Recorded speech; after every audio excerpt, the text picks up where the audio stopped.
This is a hard-fought battle, door to door. Insane run right now. It is a dogfight. And there it is, folks. Chris Forsberg is your 2016 Formula Drift champion.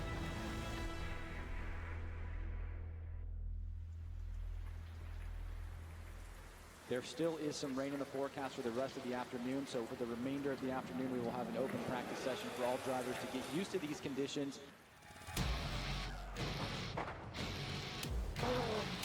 Not getting as deep in that touch to go, but wow!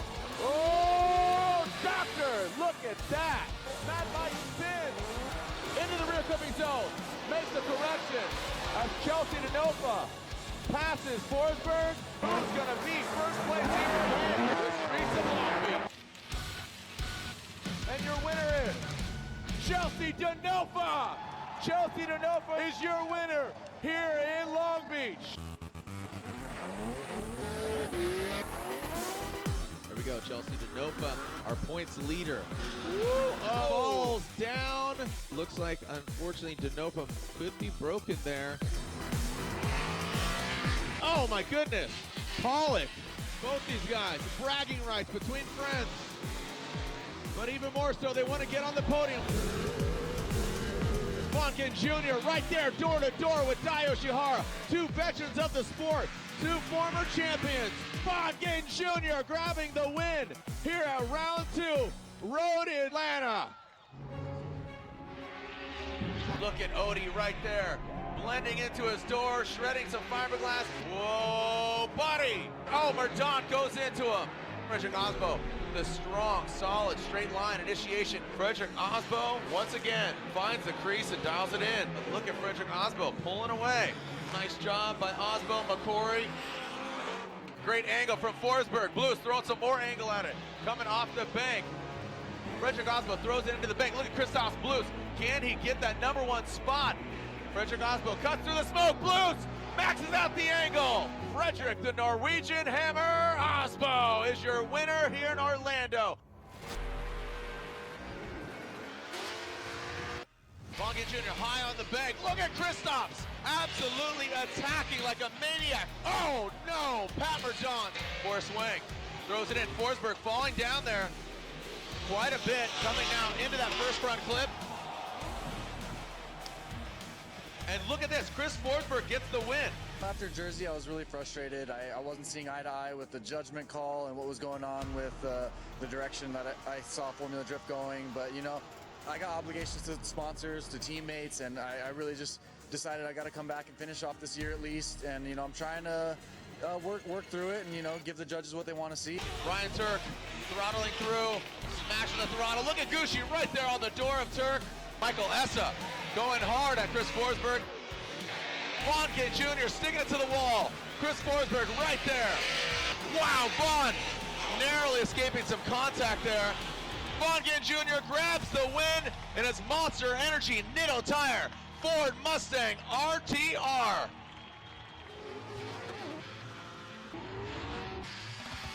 Wang sheds his back bumper, big angle here. Stoneback really off course here.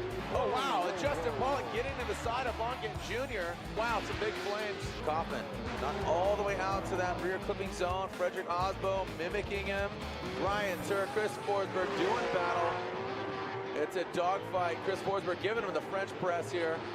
Ryan Turk firing off. Chris Forsberg ducking in the smoke. Forsberg into the wall. Looks like he almost made contact just out of camera shot. Man, these guys, this is an all-out battle. Make some noise. Formula Drift World. And there it is. It's unanimous. Chris Forsberg gets the win. Brake lights being tapped there by both the... Oh, and Forrest Wang exploding that wing off his car. Osbo showing some dominance here. But Odie Bakshi's, look at that. A big flick around that final clip. A big gap between the guys. Bonkin Jr. gets into the wall. A quick disruption of the vehicle, but back on the throttle. Getting into that rear touch and go is Forsberg, filling the rear zone. And Frederick Osbo is near flawless, chasing him down. Frederick Osbo getting the victory here at St. Eustache. Whoa, Gucci drops in. Wow, Ryan Turk goes into the wall. Oh, and Alex Hilbert goes into the inside. Moen gets it out there. Tyler McCory explodes. Not only his bumper, but his rear trunk makes him, oh, Dr. McCory goes hard into Kenny Moen. Out to that touch and go. Big, nasty transition by Bakshis. Absolutely throws the back end in of that vehicle. Back off, initiates in the bank. Nice job by Garrity. Look at him right there. Mirroring him. Coppin throws some more angle at a drag at the wall. Come on, Seattle. Shutting it down is Goosh. Good transition. Look at that. Into formation. It's a dogfight here between Bakshis and Gucci. Who's going to get the win? Gucci's already got third. Bakshis pulling away from Forsberg. Bakshis into the wall. Nice job by Odie. Coming down now into the power alley. Forsberg right there, and he comes in too hard. And now your winner here at round 6 of the Formula Drift Championship, Odie Bakshis. Odie Bakshis gets the win. Look at Matt Field right there on the door of this Volkswagen Passat. Tyler McCory, big angle. Wow. And now dive jumping up. Whoa. Narrowly escaping. Osmo nosing in. Dean Carney coming in hard, and we got contact. Field surging attack, and Vonkin Jr. spins out. Ryan Turk now way off course. Osmo zeroing in. Osmo making his presence felt here in Texas. Osmo bringing it into that front clip. Osmo, a big mistake by Osmo. The winner's going to the finals. Here we go. Matt Field throwing it in.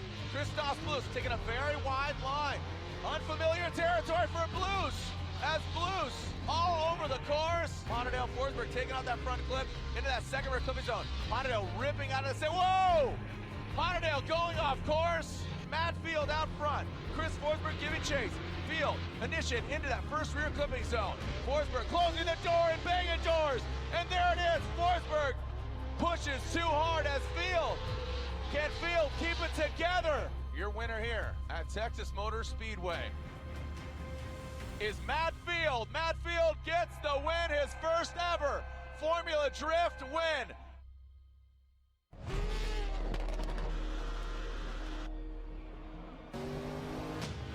Vonkin Jr. out front, initiating. Oh, and Vonkin Jr. hit into the wall. Vaughn goes into the wall. Big angle from Gucci. How's that going to pay off? Oh, my goodness. Yoshihara looking dialed. Precision driving from him. Man, Yoshihara is just flawless at this point. Here we go into that first front flip. Verdon and Forsberg right there. Oh, and Forsberg on the wall.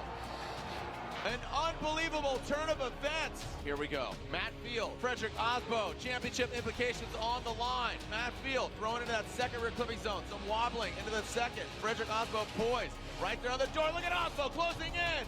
Oh, We're man. seeing some contact firing off. What just happened as everybody is watching this battle and what's going down. If Frederick Osbo loses here, Chris Forsberg is your 2016 Formula Drift champion. Brian says Matt Field and Chris Forsberg is your 2016 Formula Drift champion. Here we go. Down the corner, throws it in. Ryan Turk in chase. Ryan Turk gets the win and advances on to the Final Four. 3, 2, 1, and there it is. The clock has expired. The 5-minute allotment for the competition timeout, but he does get on the podium due to his number 2 qualifying position. Nice snappy transition by Yoshihara. Oh, and Yoshihara goes into the wall. Your winner here in Irwindale, the House of Drift, Matt Field, here at the House of Drift, Irwindale, California. It's been a tumultuous season, and sometimes your fate is left in other drivers' hands, and Chris Forsberg is your first ever 3-time Formula Drift champion.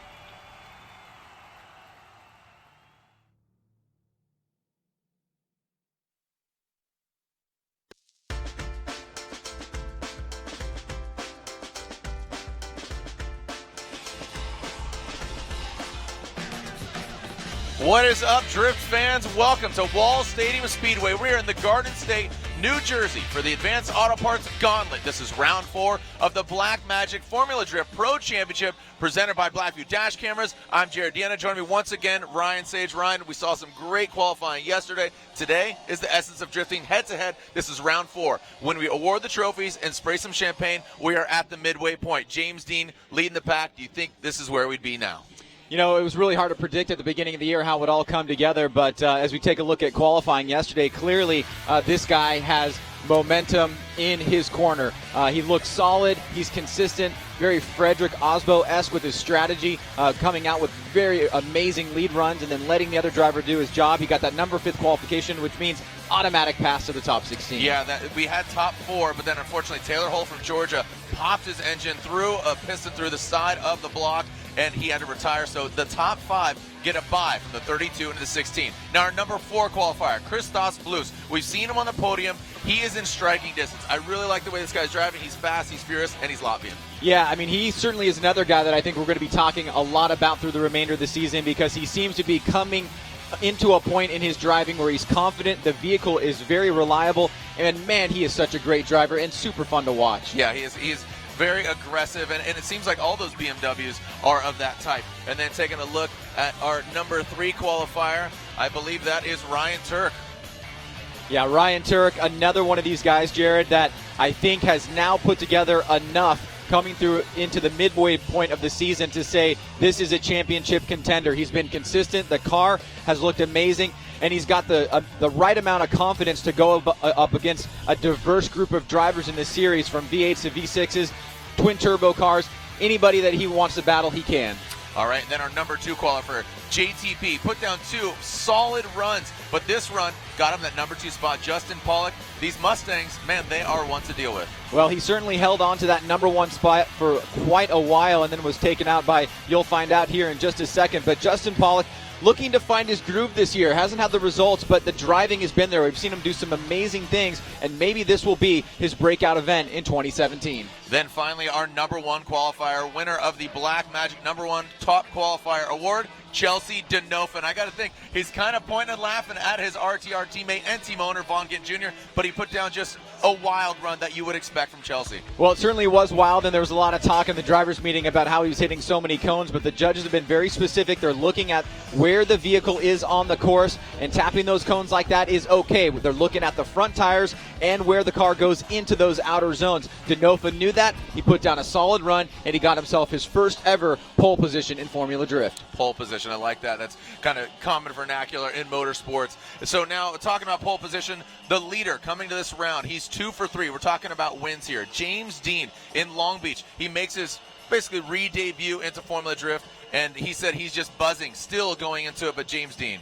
Well, no one has had quite a start since Daigo Saito back in 2012, and if history is any kind of record for us, that was when Daigo won his championship. So James Dean, taking those 2 event wins, has put himself in a position where he's got a sizable lead on second place, and now he just needs to hold it together. He's been able to adapt to the walls that we've seen, or the bank tracks of some of these venues that we go to. This one in particular is 33 degrees, and you really need to focus on it, because setting yourself up on the bank is so important, that wall. It's critical, and I think it's a strength that he has Peter Vincek, a Formula Drift rookie coming over from Poland. They have identical cars, so if anything goes awry, they can swap cars and figure out parts. But it's truly international affair coming to this round, because the top 3 drivers, we have an Irishman in first, a Norwegian in second, and you got another Irish sandwich. That's Dean Carnage Carney in that Dodge Viper.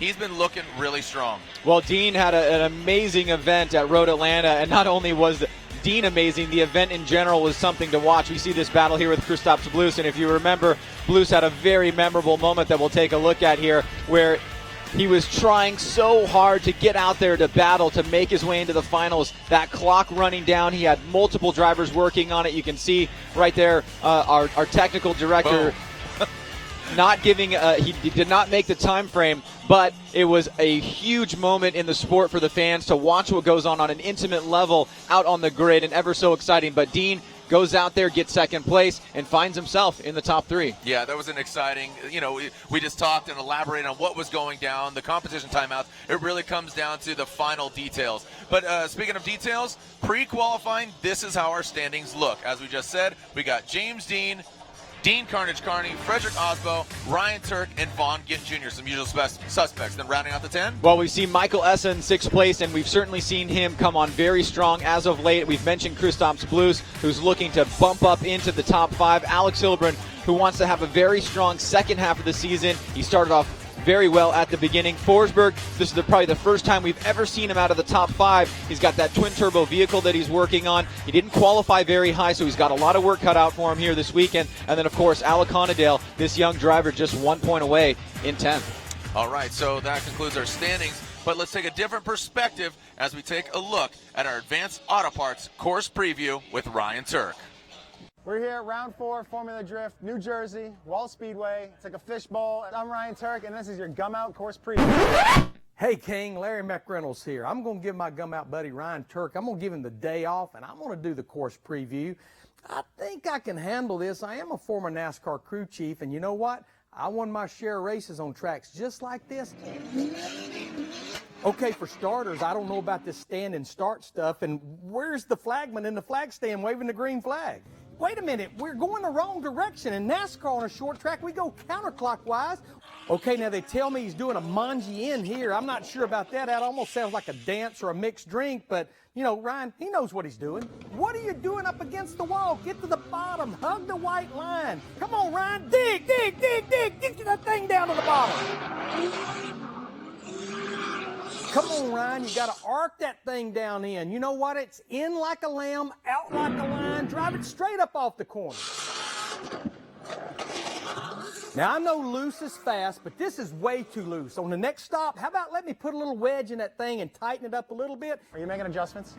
And quit spinning the tires. We're not going to have any tires left. Look at all the tire smoke. The only time we see tire smoke is when we win and we do a burnout. Now you're below the white line. Get above the white line. Hug it, but not below it. Now, wait a minute.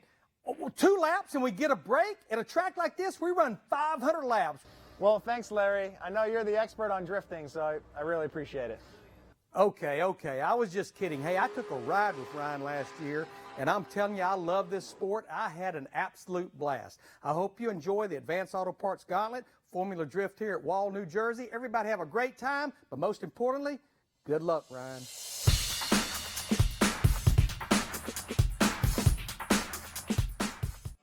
All right, we're here with one of our members of the judging panel and the third member of our commentary booth up here in the judges' tower, Ryan Lantane. Now, Ryan, yesterday was qualifying. Today we're into the head-to-head format. So what can fans expect to see?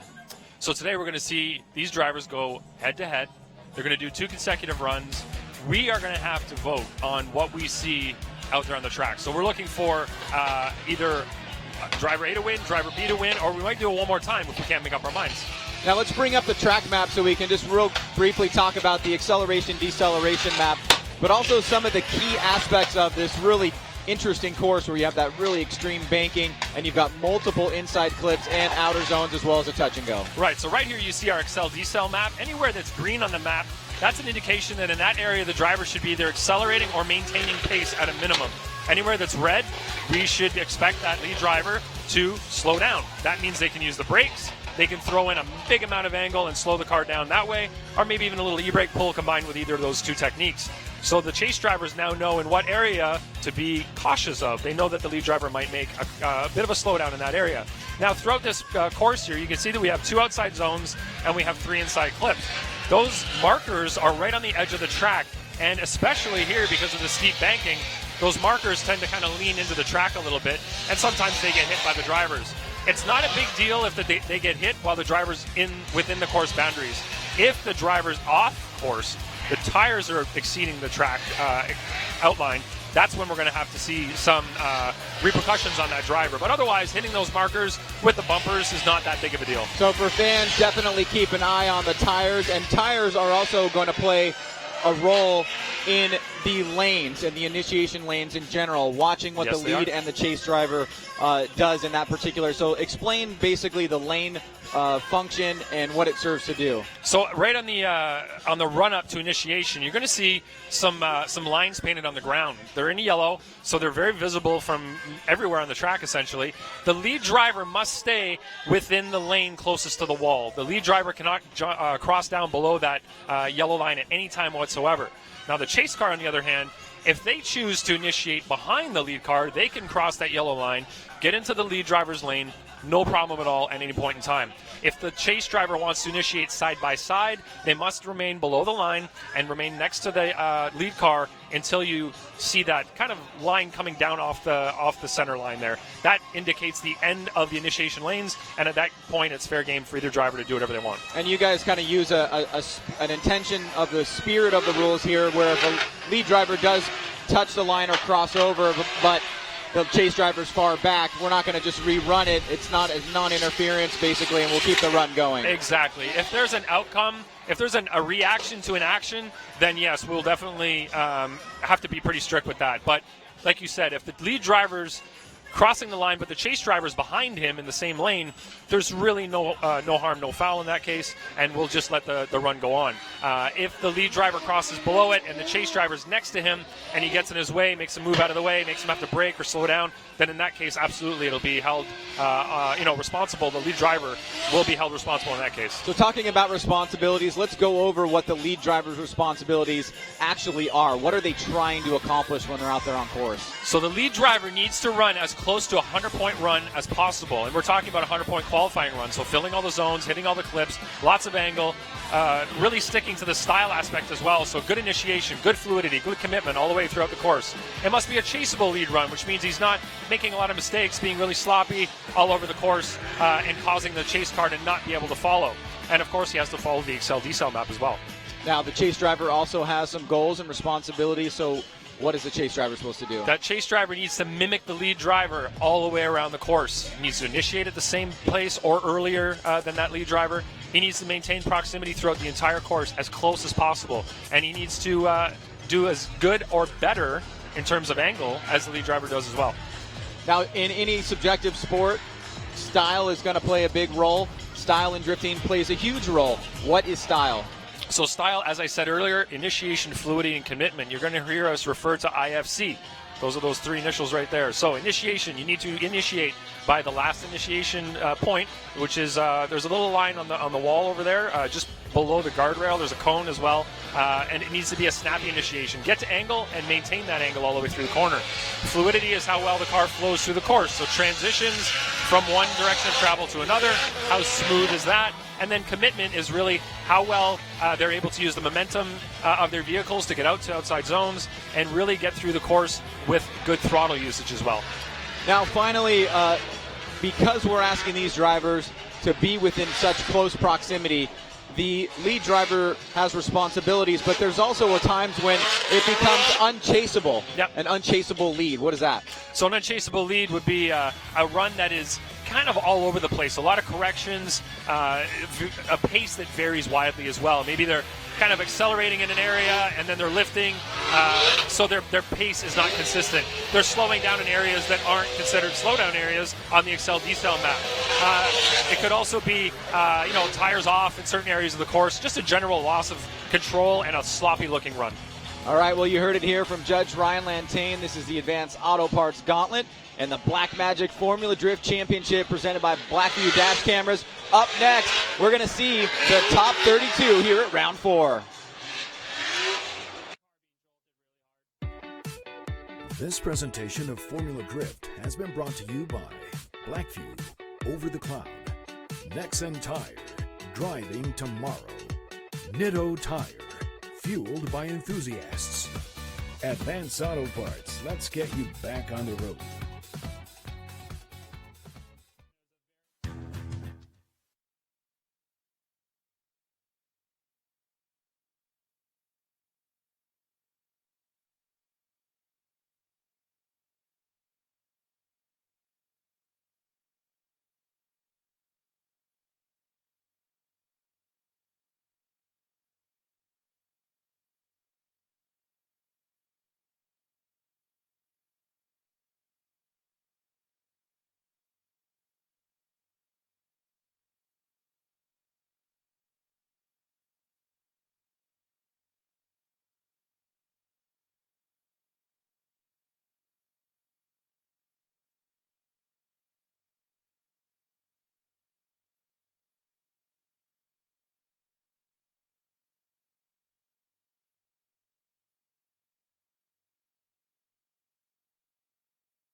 Yeah, how we doing? You can see a nice cool breeze here blowing the stars and stripes as we are here at round 4 of the Formula Drift Championship. So let's introduce our 4th member of our team as we had Lontaine, Ryan Sage, myself, and now down in the paddock area and the pits, Lorette Nickel caught up with Vaughn Gittin Jr.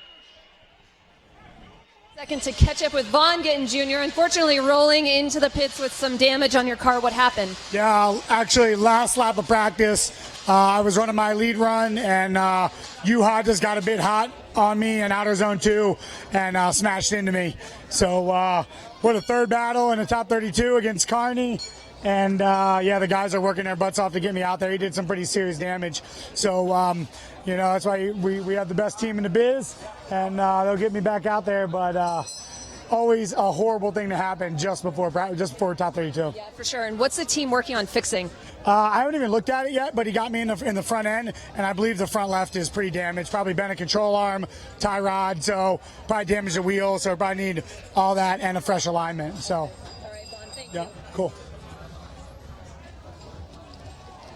All right, well, thank you, Lorette, and good luck to you, Vaughn Gittin Jr. and your teammate. So the first battle was to beat Chelsea Denofa because he's our #1 qualifier. He automatically advances into the top 16. We're not going to have the bye runs as mandated previously because there's going to be 5 of them. So we are going to be having 11 battles out of what we normally have 16. So these top 5 qualifiers get a fast pass in the 16. So without further ado, our first battle of round 4. This is the Advanced Auto Parts Gauntlet, and it's Dan Burkett versus Dai Yoshihara. Dan Burkett qualifying 16th, and Dai Yoshihara qualifying 17th. So fairly comparable qualifying positions, so that should equate to a pretty straight-up battle. Here we go. Dan Burkett qualifying higher than the former Formula Drift champion. Burkett in his Formula Drift rookie year throws it in that beautiful-looking Supra, but of course you get a nice good look to the BRZ of Dai Yoshihara.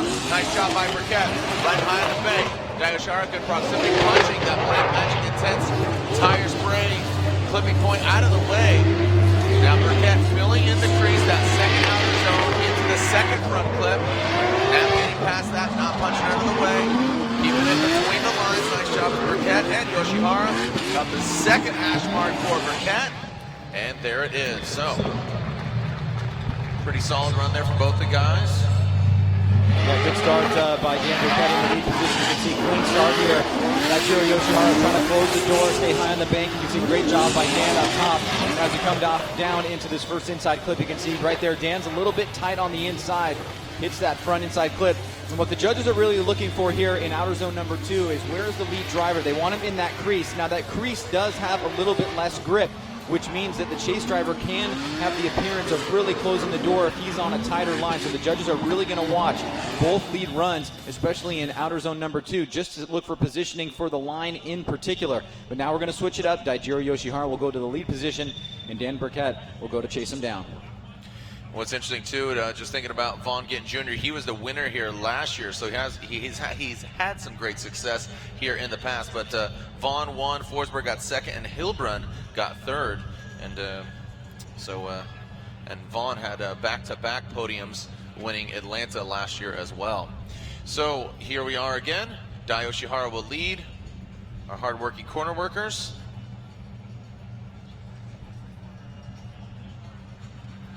Knocking that Black Magic Intense tire wet spray.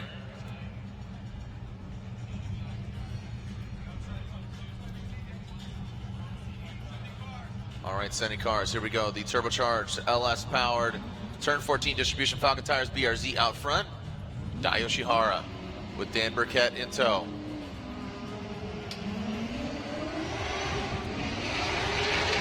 Initiation point, boom, right there, they do it. As requested, Burkett struggling in that chase position. Dai riding high. At this point, you got to think Burkett needs to keep it tight, keep it together. And you see the attitude of the vehicle getting into the bank, unfortunately for him. Dai Yoshihara navigates properly. Oh, but just as I say that, Dai Yoshihara shortens it up. Let's take a look at this again. Again, on initiation, Burkett had some mistakes, and then in that second outer zone, you saw the attitude of the car rise up.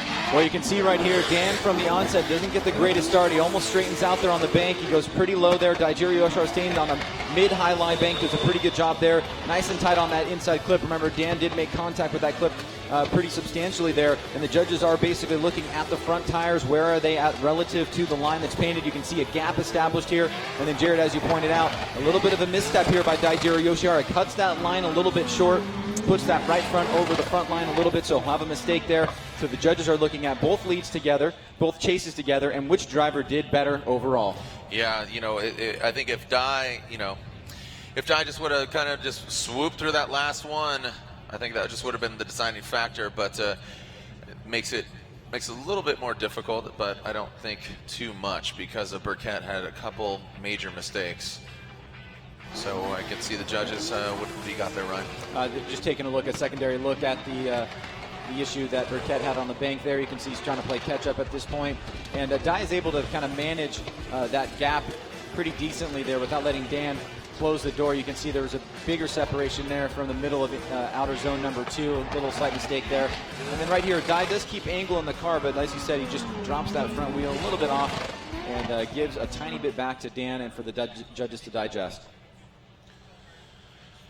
As you can see, we have a packed crowd here for the top 32 action, and let's take a look at the judges' results. Slide him left for Yoshihara, right for Burkett.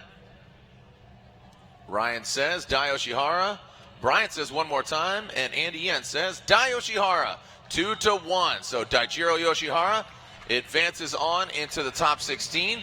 He will be going against Chelsea Denofa in the next head-to-head battle in the top 16 after the break.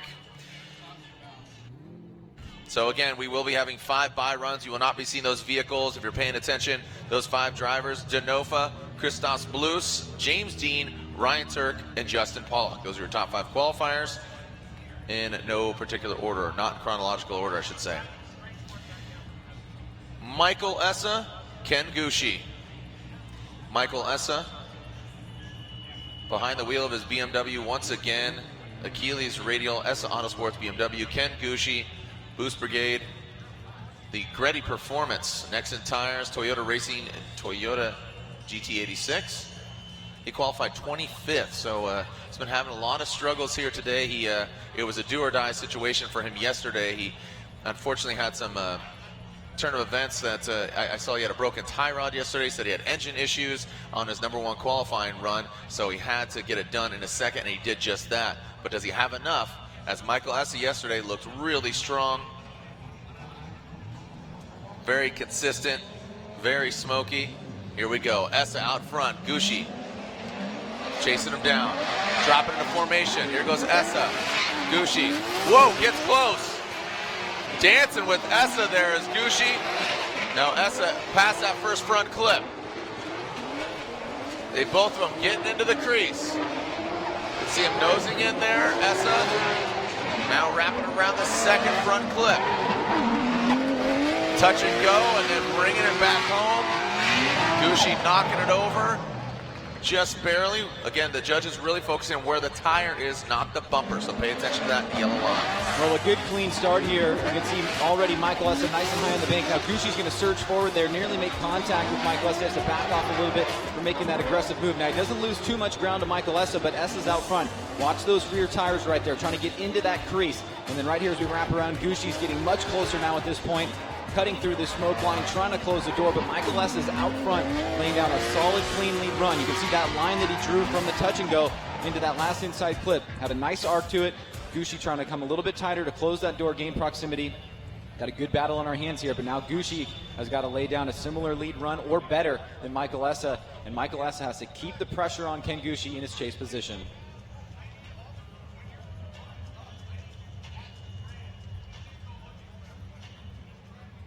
All right, so Gushi now out front.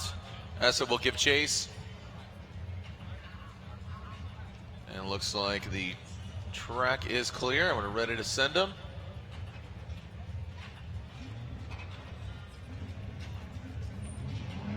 Gushi really needs to throw down a solid lead run here. Had some wavering, so a little bit of hesitation on that chase run. Essa quickly jumps onto the side of the 86. Exceeding that front bumper, but getting great proximity is Essa. Ken Gushi into the crease. Essa, you can see his car a little more settled. Just as I say that, it kind of comes out of that angle into the touch and go, both the drivers. And Gucci comes out of the touch and go.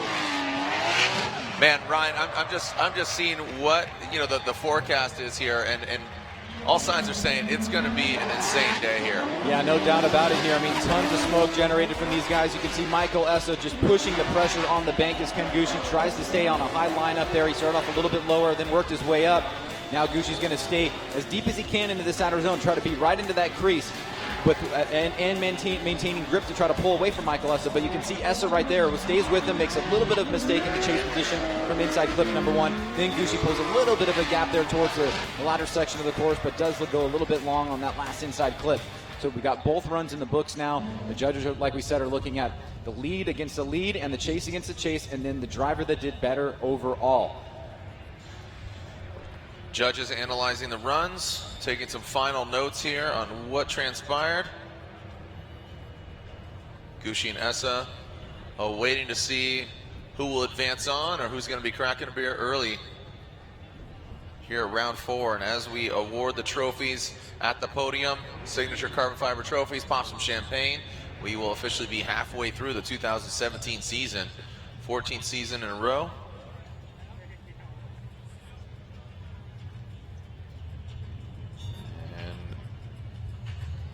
As you can see, again, Ken Gucci, Gretti, Nexen Tires, Boost Brigade, Toyota Racing GT86. And there it is. Michael Essa gets the victory. Michael Essa gets the victory and advances on, as unfortunately Ken Gucci is knocked out. So unfortunate turn of events for him. He's just had a string of bad luck, Ryan. I mean, Ken Gucci, just a veteran of the sport, and just gets some bad breaks. Well, you can see how much of a role car preparation and just having your vehicle work the way that you want it can play a role. Ken had some issues yesterday. He had a bent tie rod that prevented him from competing in the first qualifying lap to the level that he wanted to. Then he had to just go out and get a position for his second lap. That puts you down in the qualifying section. You have a really an amazing driver like Michael Essa, puts you against him in the top 32. That's a Final Four battle any other day. So, it's a tough break for Ken Gucci, and he'll have to go back to the drawing board as we move on to the next battle. Yeah, that's crazy. So, congratulations to Michael Essa. He advances on. He's going to be going against the winner of the next battle, and I could see that Monster Energy Nitto Tire Ford Mustang RTR off in the distance, and now he's joined by his competitor, Dean Carnage Carney. You could see. And we can take a look back at Vaughn, what him and his team just worked on. So hat tip to his team. There's Juha and Vaughn getting into a pow, just into the side, into that passenger side front, Ryan. Yeah, and the scary thing about that, I think, for Vaughn in particular, was he had to get the vehicle repaired in a very short period of time. And there's no real way to know how the vehicle is going to perform after the repairs, because there's no track time to go out and test it. Like you said, you basically have to fix everything, put it back together, do a quick alignment, and hope for the best. Now, on the other side, you have Dean Carney, who is performing at a top level this year. He's second in points. He got that second place last event against James Dean. He's currently sitting second in points. So this is a huge battle for the championship. Vaughn is just right outside the top 5 right now, or within the top 5. And this is another battle in the top 32 that's going to have serious championship consequences. Yeah, Vaughn Gittin Jr. currently 6th, just outside. So Vaughn sitting 6th in the championship. Dean Carney currently sitting in 2nd, and he had a near mishap yesterday. He got into the wall, tapped it with his back bumper, but it didn't suck him up. So Vaughn, as you said, Ryan, no testing after that incident. He's throwing it. Caution in the wind, talking about his Mustang. Into the wall goes Vaughn Gittin Jr., taps it, gets back out of it, does not consume him. Past that first front clip, Dean Carney getting close, tapping some doors, and Vaughn rotates. Looks like there was some contact made there as they entered into that second outer zone. And Ryan, a lot of dialogue in the drivers' meeting. Maybe you can elaborate on, that second outer zone. It seemed like there was a lot of dialogue, a lot of conversation between what the judges were requesting and what the judges were kind of wanting to know. Well, one of the things in particular about that second outer zone, where the judges want you to drive with your rear wheels, is basically in the crease section of that corner. Now, that section in particular has a little bit less grip, and because of that, drivers have to modulate the throttle. There's a little bit less speed there. There's also less grip in general, so if there is contact, it could mean that the driver is more likely to spin. So let's take a look at this here as Dean is trying to close the door. He's coming up very hard here. Looks like there's going to be some contact right there, and then you see Vaughn spinning out. So it's all going to come down to the interpretation of what transpired there as we take a look at these number of replays in order to determine exactly what happened. So there it is, tapping that back bumper is Vaughn Gittin Jr. The attitude of the car changes a little bit. And taking a look at different angles.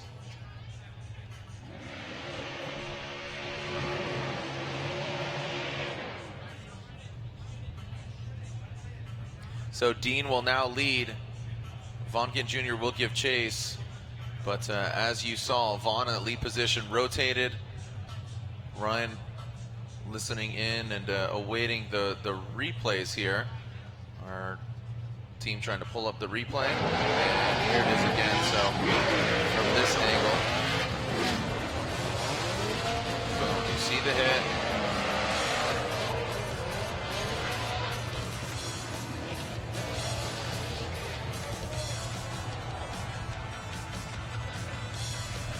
Lantain, we got you here. You took a look at that replay. What's up?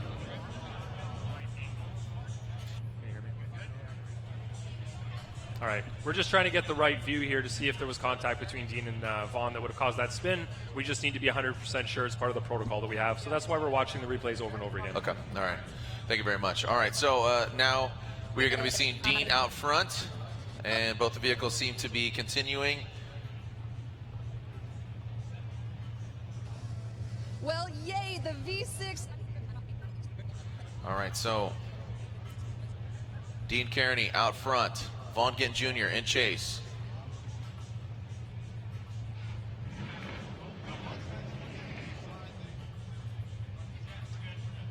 All right, so as Vaughn fires up his tires really quick, and as does Dean now. So as you can see, that bank, Ryan, we talked about 30 to 33 degrees of banking on this course.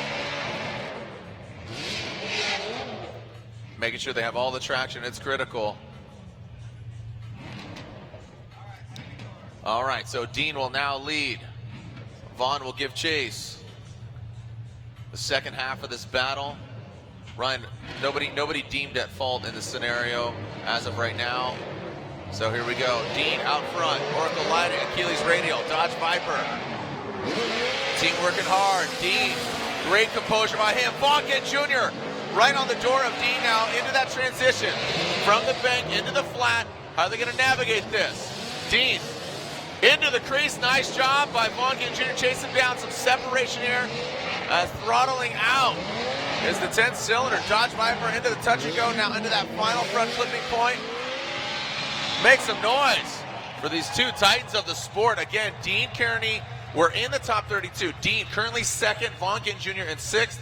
Ryan, only into the fourth round, but every point matters. Well, it's a great start right here by both guys. You can see Vaughn quickly getting onto the door right there of Dean Kearney. Tremendous job there in the chase position by Vaughn. You can see Dean right there on that second hash mark on that inside clip. Now as we enter outer zone number 2, Dean trying to get out to that crease. Vaughn trying to close the door here, staying pretty close. Like you said, there was a quick second of separation. Then Vaughn comes through the stroke line, tries to close the door again here against Dean. He takes this wide line approach into this last inside clip.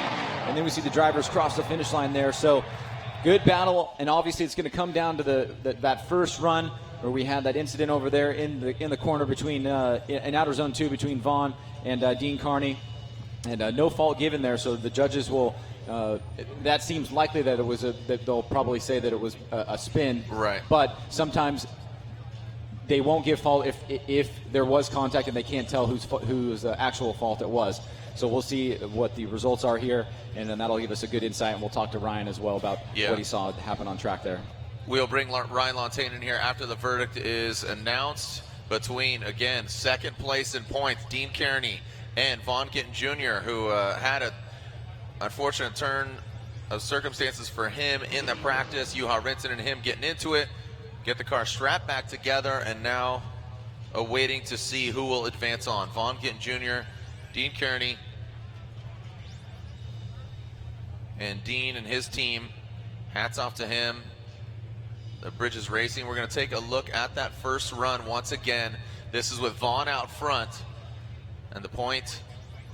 So again, you see him hit the wall, Ryan. Well, you're going to see there's going to be a bit of separation here. Now, Dean is going to blast forward right here. This is where we think there might have been some little bump. I thought right there might have been some little bump. And if there was, usually you'll hear it from the grid, and I didn't hear anything from the grid, but at least to me it looked like Vaughn's car had a little bit of a bump there, and that may have caused the spin, but we'll see. We'll see what the judges have to say.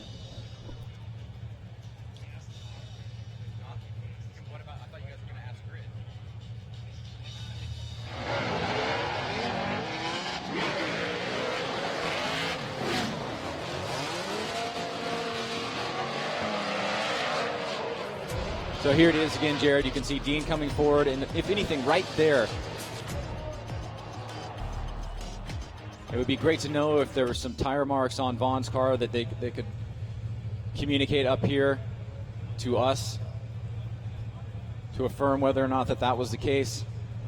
But it's all left in the judges' hands at this point.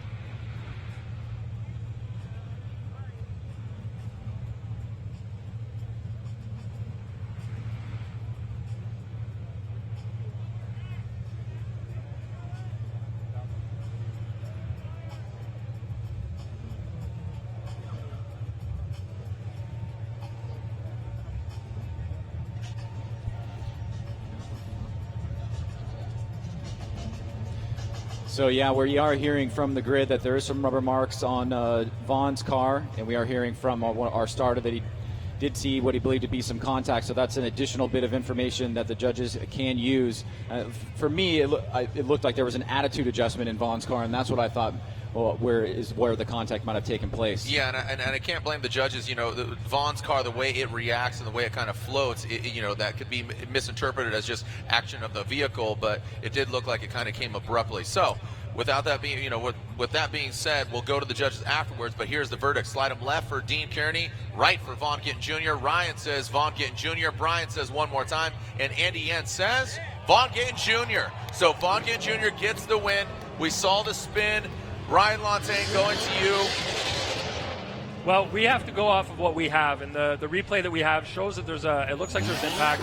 We talked to both the people on the start line, we talked to people on the grid as well that are in the back of the back of the house here basically, and they said there's contact that was clearly made between both cars. There was rubber on Vaughn's wheel where Dean would have made contact, and the start line person as well said that he saw that there was contact between both cars. In that area, it is a slow down area that we allow the drivers to slow down in. It looked like Dean was coming in aggressively. Vaughn was slowing down where he was allowed to, and Dean hit him, causing him to spin. So this is just based on all the information that we have and based on the replay where we could see what looked like an impact as well. So that's working off of all the information that we have. All right, so Vaughn Gittin Jr. gets the victory, advancing on. So Dean Kearney out early in the top 32. A hard-working team there. The Bridges Racing, Achilles Radio, Oracle Lighting, Dodge Viper. So right now we throw it to Lorette Nickel, who caught up with Odie Bakshis yesterday. Had quite an incident where you definitely need four wheels to drift, but he lost one of them. Lorette?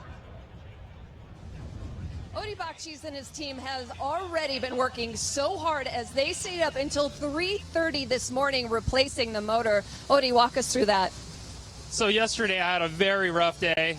Our lug nuts actually sheared, which started the whole thing, and my wheel fell off. It jolted the car super hard when the wheel came off, and we had all kinds of issues we were chasing ever since. One of them was a mysterious loss of oil pressure, which I think is correlated to the car being jolted really hard. Bottom line, the motor had to be pulled out. It was probably not a good idea to try to salvage it. We did have a spare. Spare wasn't 100% compatible. It was actually from my old car. So we had to overnight some parts that didn't make it this morning in time, so we had to modify parts to work. It was a long night, and it was a very stressful, long morning as well when we found out we're not getting the parts we needed. The team did really, really good. I'm actually still surprised standing here. The car is running, and it's running good. And, it's all up to me to go out there and just do really well. Okay, so running on, maybe a couple hours of sleep, how are you mentally feeling right now? I'm not thinking about the lack of sleep. I think we're all keeping our energy up as a team because, you know, we are excited the car's running, so I'm excited. And when the adrenaline wears off, I'm going to be very tired, for sure. Best of luck, Odie. Thank you. All right, so Odie going through some difficult situations, but now looks like he's just going to go toe-to-toe. We will be seeing him going against Peter Vincek, rounding out that Wordhouse Drift team. We won't be seeing James Dean here in the 32 because he gets a bye run.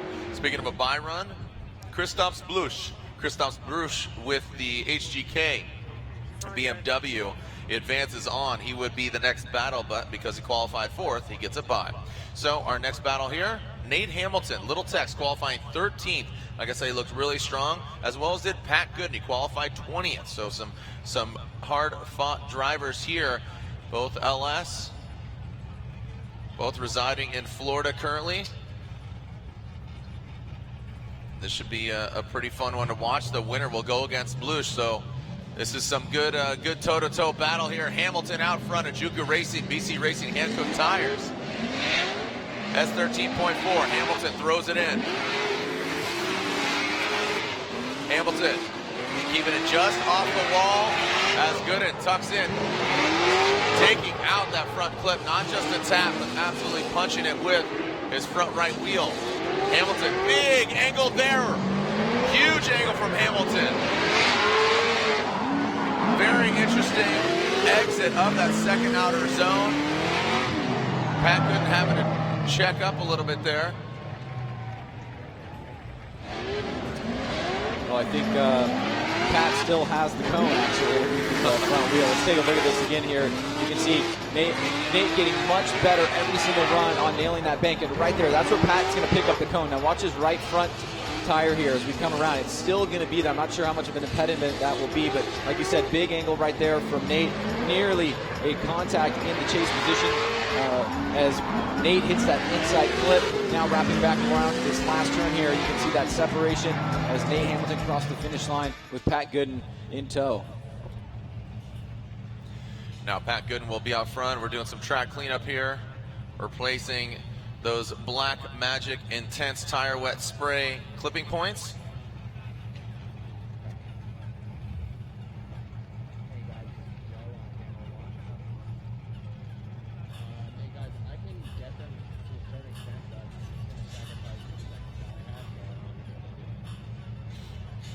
All right, so it looks like our corner workers putting the clipping points back in. The Spray 9, Hankook Tires, Gum Out Huddy Racing, Pat Gooden, 46. He will be leading. Hamilton will be giving chase.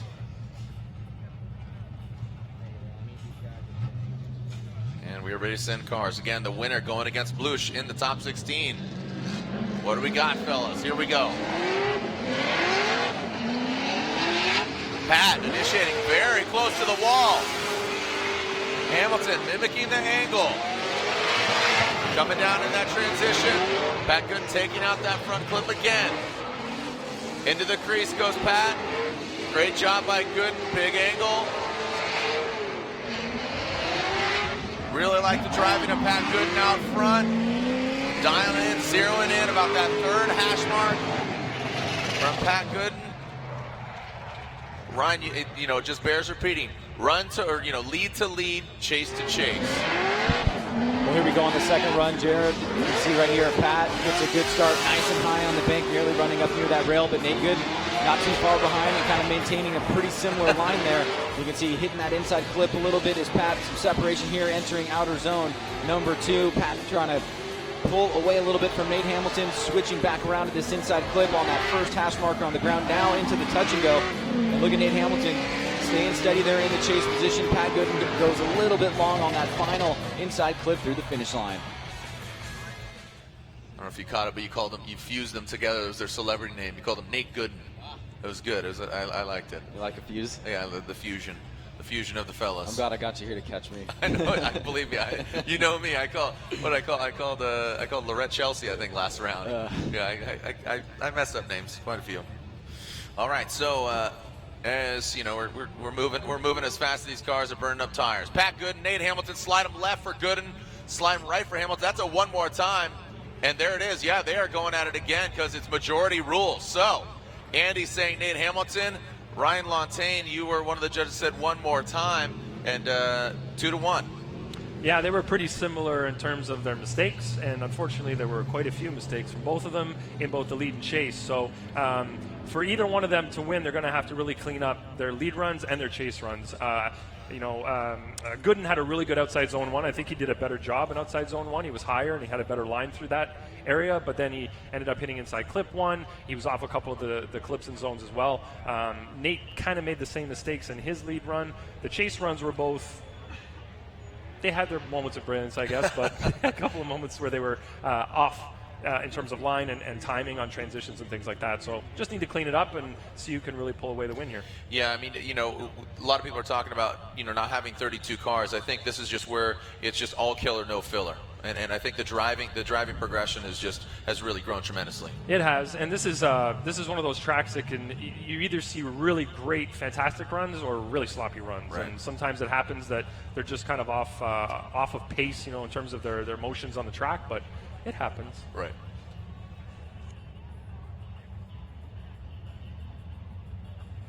All right, so advancing on to our next battle, we'll revisit Hamilton and Gooden. Right now it's Hilbrun versus Moore. Hilbrun, Inca Madness Racing from Lima, Peru, against the Butcher, Cameron Moore, from Battleground, Washington, Nameless Performance, Toyota GT86.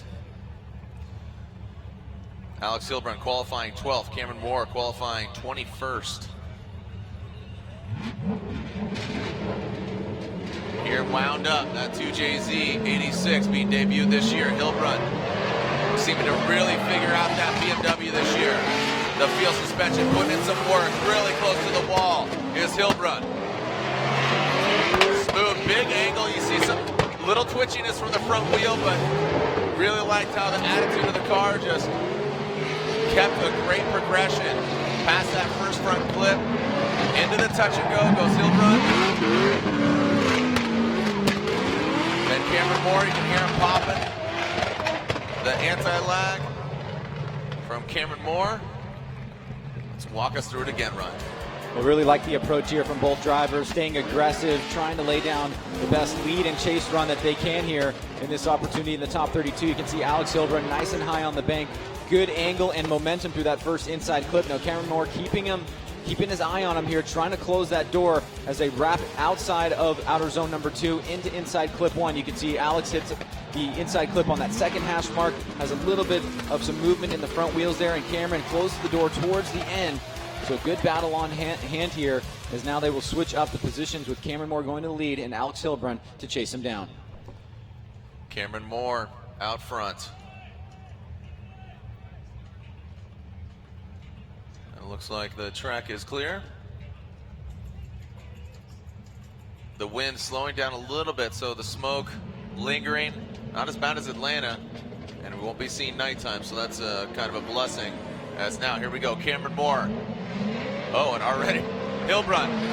Maybe a little foreshadowing there, shredding the bumper already. Oh, and Cameron Moore straightens out. That's going to be a major correction. That is hard to follow for Hilbrun. Great looking BN Sports kit on Cameron Moore's vehicle, but as good as the car looks, it did not have what it takes out front. I have to assume the judges are really going to fault Cameron Moore for that.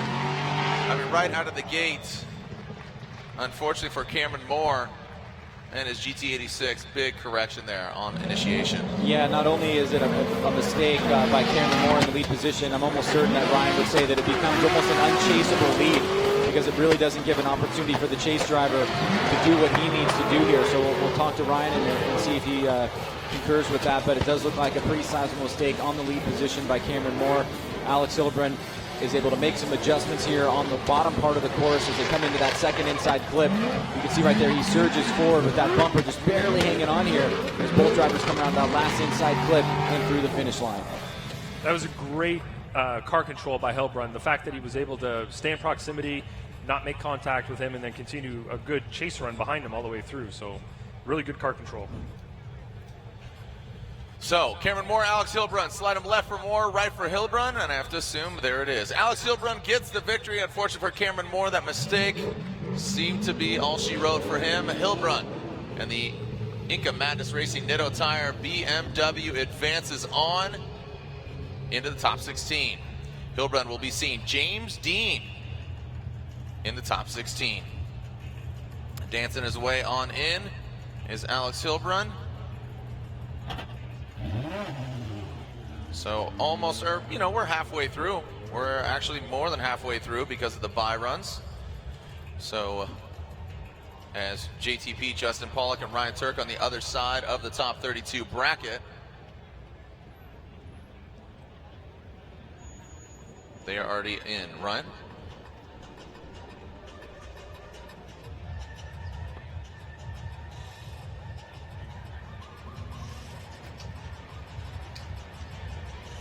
Thank you once again for joining us out here.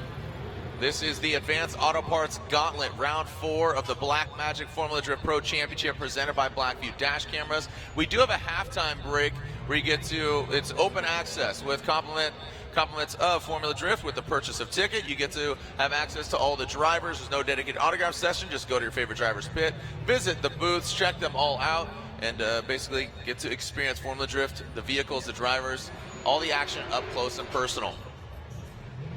As well as, again, the halftime break. So I'm seeing some teal and blue warm up. Looks like it could be Odi Bakshis, and it is. Odi Bakshis in that Falcon tires, drifts wheels, field suspension, S14. And he will be going against Peter Vincek from Poland, a Formula Drift rookie. Bringing that Wordhouse Drift team, Falcon tires, S15, him and James Dean.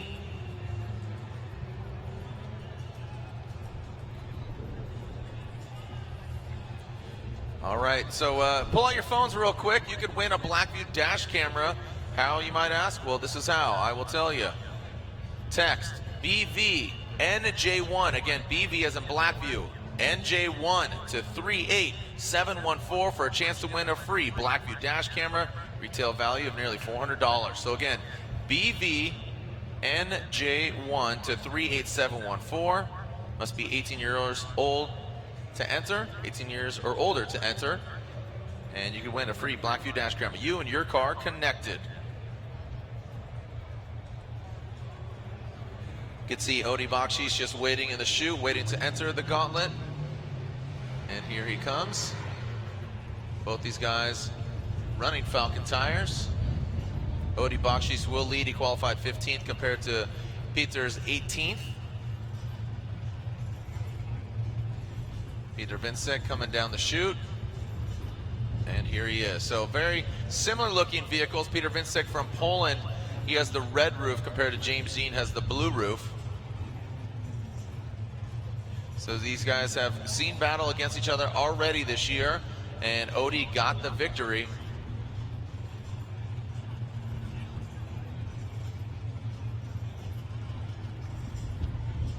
And Bakshis. We have a clear track. We're ready to send it. Bakshis, let's see where he initiates. They can't initiate any later than the yellow cone or the yellow mark on there.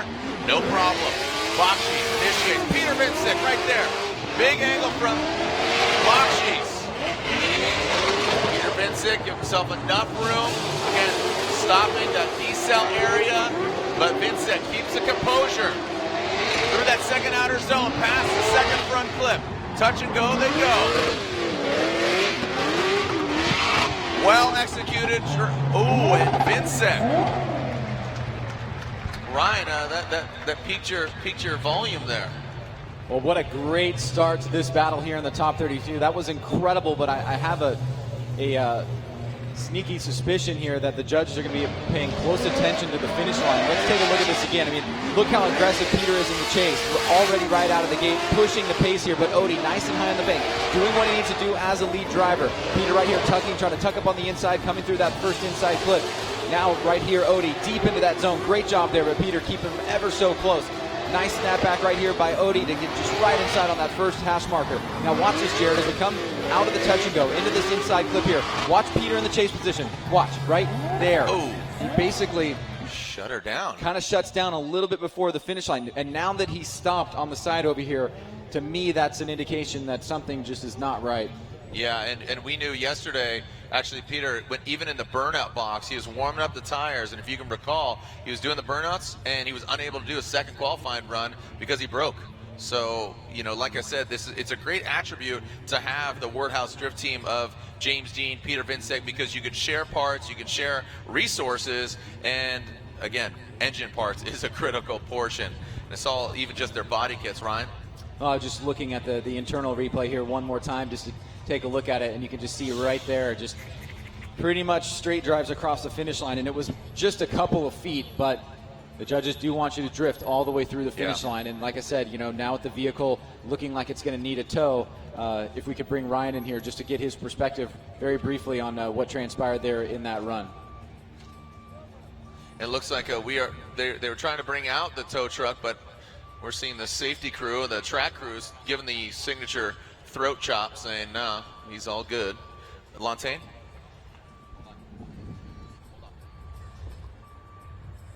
Yeah, you pretty much hit the nail on the head the way that he straightened over the finish line. You could tell there was a mechanical problem with the car, and he did not drift over the finish, which is something we are pretty strict on, and we tell them so in the meeting. If you're not completing the course, then you're not doing a full pull. So I'm definitely seeing that as an incomplete on Peter's part. So we'll have to see if they can get it fixed and get it back out here to try out a lead lap and see if he can put one together. So very unfortunate turn of events for Peter Vincek. Ryan, you complimented him and said a great way to start it. But if you start it, you got to finish it. And Vincek did not do that in Ryan Lantain's eyes. So Peter Vincek will get a tow. When we come back, we'll see where we're at. Are we going to see the one more time between Good and Hamilton, or are we advancing on? Again, we'll have to finish out this battle, but Peter Vincek will sit on an unfortunate turn of events for him. So when we come back here at Advanced Auto Parts, Gauntlet, Round 4 of the Formula Drift Black Magic Pro Championship, presented by Blackview Dash Cameras. When we come back, more drifting action.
Well, as we await the second half of Odie Bakchis and Peter Vincek, let's check in with Lorette Neckel, who's with Chris Forsberg, talking about his new vehicle.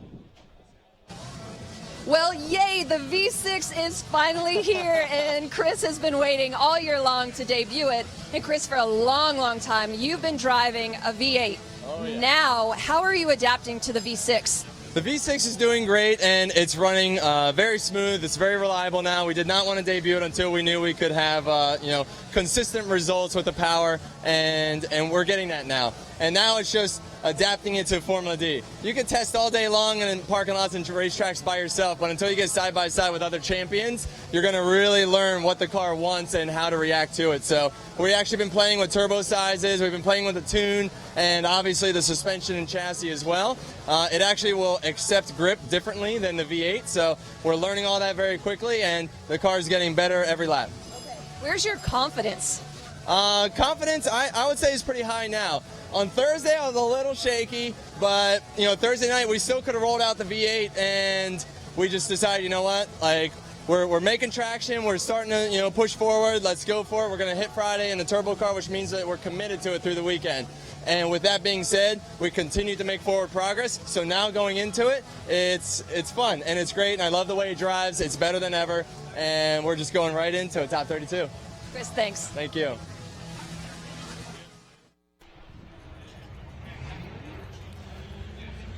I'm seeing Nate Hamilton in the chute. This is the one more time battle. There was no decisive winner. It was 2-1, so majority rules. The three judges up here. So we have, again, Andy Yan, Brian Eggert, and Ryan Lontaine are three judges, and it was 2-1 in the Pat Gooden, Nate Hamilton battle. So we are seeing them go at it again. They could go as many times until we find a distinctive winner.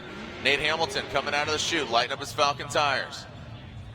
Sorry, Hankook tires. He's on Hankook. Both these guys on Hankook tires.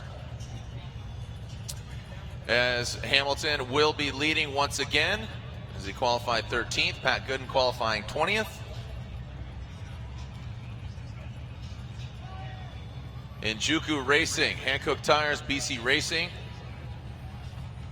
Turbocharged LS S13. Pat Gooden, V8 as well.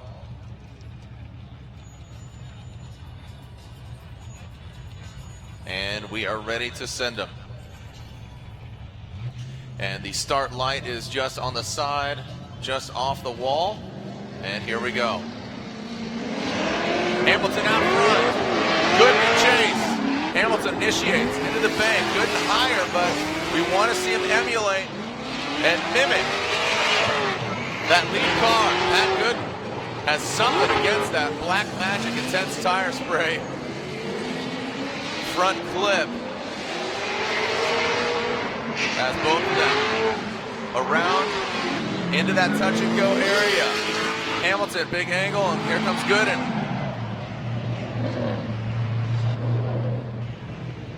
Pat Gooden just really taking out those Black Magic. I know it's one of his sponsors, but taking them all out.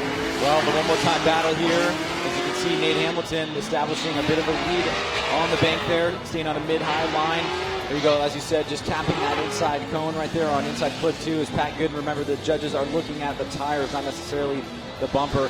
And as we wrap around to the second inside clip there, you can see Pat does tap that way on the inside there. So he was over the line there. That'll definitely be a deduction.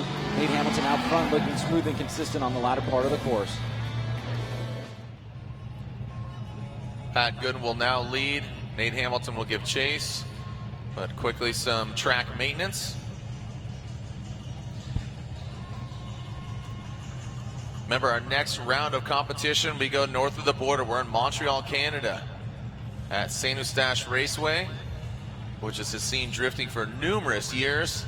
And definitely looking forward to this one, as it's now part of the championship, being introduced last year as part of the overall North American Championship.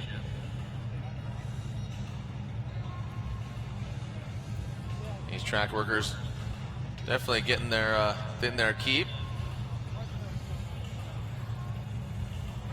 Gooden, Hamilton, waiting patiently or impatiently, regardless, they got to wait. We saw some heavy rain here up until probably around 11:45, almost noon, and slowly drying, and now ideal conditions. Nice little breeze blowing through, clearing out the smoke. Blue skies. Seen some tank tops and flip-flops from some sweatshirts as well, so all degree of temperatures here on and off track. Pat Gooden will lead. Track is clear. Who's going to get the victory? Who's going to get sploosh in the top 16? We're about to find out. Or are they going one more time? Pat Gooden throws it in. High and tight. Nice job by Gooden. Nate Hamilton mimics the angle. Some straightening there from Hamilton in the chase, coming to that second outer zone. Into the crease, both the drivers go. Hamilton lunging forward as Gooden approaches that touch and go. Hamilton tucks into the Hankook tires, smoke, and across the finish line go Gooden and Hamilton. Again, the winner advancing on the top 16 to go against Christophe Bluch. So here we go, second half of the battle here. Pat Gooden in the lead position. Nice solid line being drawn up there on the bank. Nate Hamilton staying close. Pretty reminiscent of the second battle, or the first battle rather, that led to the one more time. Nate Hamilton, nice job right there, staying close to him. Just a bit on an inside line there. A little bit more grip in that area, but you can see Pat Gooden right there hits that second inside clip just a little bit offline. Nate Hamilton trying to close the door here as Pat Gooden misses that last and final inside clip outside that third hash mark. So now both runs are in the books. Let's find out who's going to move on into the top 16. So we saw a one more time battle between these two. Do we have a definitive winner in the judges' eyes? Nate Hamilton is your winner.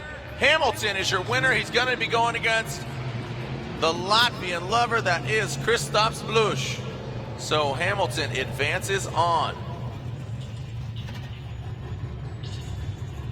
All right. All right, so let's throw it down to the pits. We have some breaking news. The red nickel regarding Peter Vincek. A quick catch up with Peter. Peter, unfortunately, it seemed like you lost power. What happened? Yeah, I was really happy about my run behind Audi. Everything was fine. Then I felt that car simply doesn't deliver as much power as I hear. I hear that the rev limiter was a lot harder, so the car somehow lose the grip. And I tried my best to finish the run, to complete the run without a zero. I get under the tent. I have nothing. I put it on every gear, and I have no power. Then we raised the car, and we just my mechanics just acknowledged me that the input shaft of the gearbox is broken. So that's it. We didn't manage to repair it in 5 minutes. So it looks like the competition is over for me. Peter, I'm so sorry. Thank you very much. Thank you everybody who supports me. Oh, man, what a bummer. Make some noise for Peter Vincek. You saw a great chase run, but some bad luck. That just goes to show you, you just need all the components. You need a team. You need a driver. You need the car to run. And, I got to say, I think Odi caught a lucky break here because Peter was pushing really hard there. He had that incomplete run, and that was due to broken parts. So, Odi Bakshis, this is his bye run. Make sure the car is running up to snuff. And as long as he completes this run, Odi Bakshis will advance on. He'll be going against Ryan Turk in the top 16 because Ryan Turk qualified number 2 in yesterday's qualifying. Odi Bakshis, this is his bye run because Peter Vincek had to be a DNF.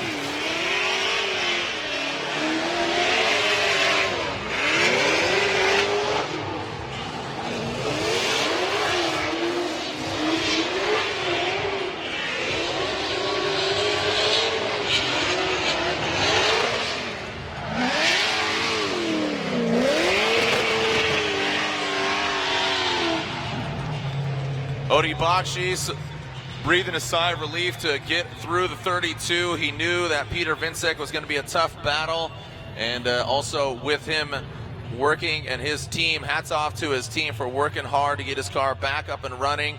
And there you have it, slide him right. Odi Bakshis in the Falcon Tires Field Suspension Art Performance S14 advances on into the top 16. Bakshis will be going against Ryan Turk in the top 16. Next up, I could see, we were talking about that V6 twin turbo. That V6 twin turbo. NOS Energy Drink 370Z on Hankook Tires. Forsberg warming up. Already in the chute is that pocket rocket of a Rockstar energy drink. Toyota Racing, Toyota Corolla IM. Look at that, 10 battles between these two giants of the sport. First ever 3-time FD champion Chris Forsberg and Frederick Osbo, 2015 champion. Behind the wheel of a different car, but still the same fierce, poetic driving from Osbo as he got the victory at round 2 in Orlando.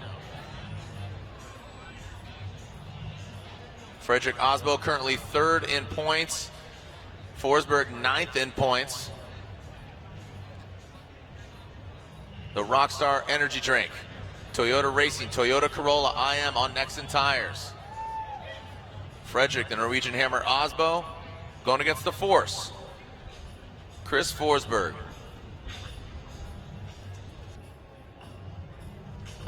And also during the halftime at the Centerline booth, visit Chelsea Denofa. Again, at the Centerline booth, that's Centerline Wheels. Visit the number 88 Chelsea Denofa, get an autograph from the driver of that Mustang RTR on Centerline Wheels. Here is Frederick Osbo, who qualified 7th, just outside one of those lucky 5 spots, and Forsberg qualifying 26th, I asked him yesterday in the drivers' meeting when he announced that he qualified lower. He said, surprisingly, actually, yes. So anything can happen. Here we go. Osbo and Forsberg.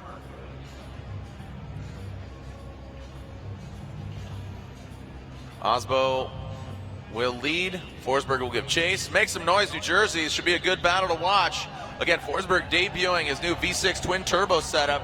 Frederick Osbo running a 4-cylinder turbo. And you can see the lights illuminating just off in the distance.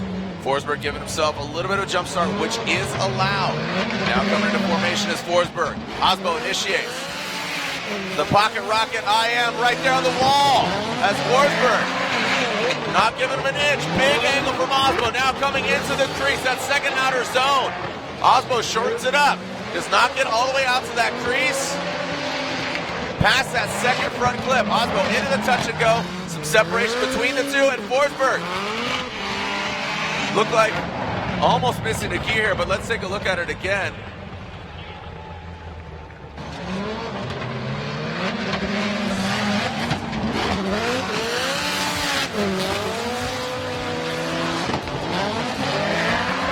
So as we take a look at the replay, you can see Osbo right here, not getting all the way into that crease, but there's some separation. Forsberg dropping back. Tight to that front clip is Osbo. Nice job there. Into the touch and go. And you want to tighten it up, get to that front clip. So again, two giants of the sport, 4 championships between the two drivers. But as you saw the stats, 7-3, Osbo winning 7 battles compared to Forsberg's 3 out of the 10 battles they've gone against each other. This will be number 11. Who's going to come out on top? Already here into the 32. Every point counts. Yeah, we're only in the 4th round, but there's only 4 rounds left to go. And just seeing the driving prowess, the variety of the podiums just shows you got to bring your A game every step of the way. Here it is, the second half of this battle, top 32. Forsberg out front. Osbo in chase. Forsberg, NOS Energy Drink, 370Z on Hankook tires from Doylestown, Pennsylvania. Forsberg initiates. He got second place here last year. Can he get on the podium again? Dropping down into the transition, into that second outer zone, getting into the crease. Osbo gets into formation. Nice job by Osbo. Great chase job. Forsberg working the whole course. Into the touch and go area. Big angle from Forsberg. Massages it around that final clip. And a very interesting approach there from Forsberg around that final front clip. Looks like just the car was gripping up. And you got to think what's going through his head. This is not his V8. The car reacts differently. So let's analyze this again. You see Forsberg come down the bank. Good job from both of them. For Osbo, phenomenal job in the chase on that second outer zone. Mimicking the angle. Tighten up both of them to that front clip. And this is where it gets interesting for Forsberg. Just gets off that line just a little bit. You see him straightening out. So the attitude of the car changes, the angle of it.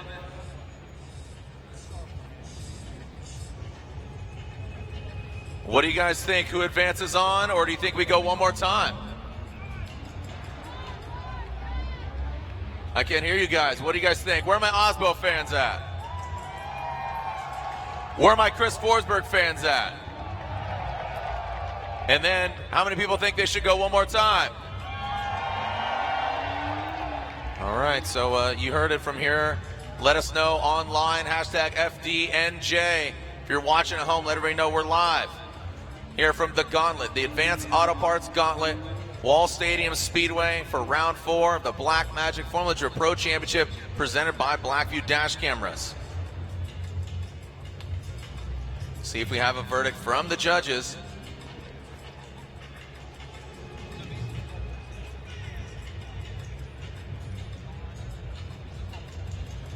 All right, slide him left for Forsberg, right for Osbo, or keep it in the middle for a one more time. Ryan says Frederick Osbo. Brian says one more time. And Andy says Frederick Osbo gets the victory. Frederick Osbo gets the victory 2-1. Now, Ryan, that happened really quickly there. You sided with?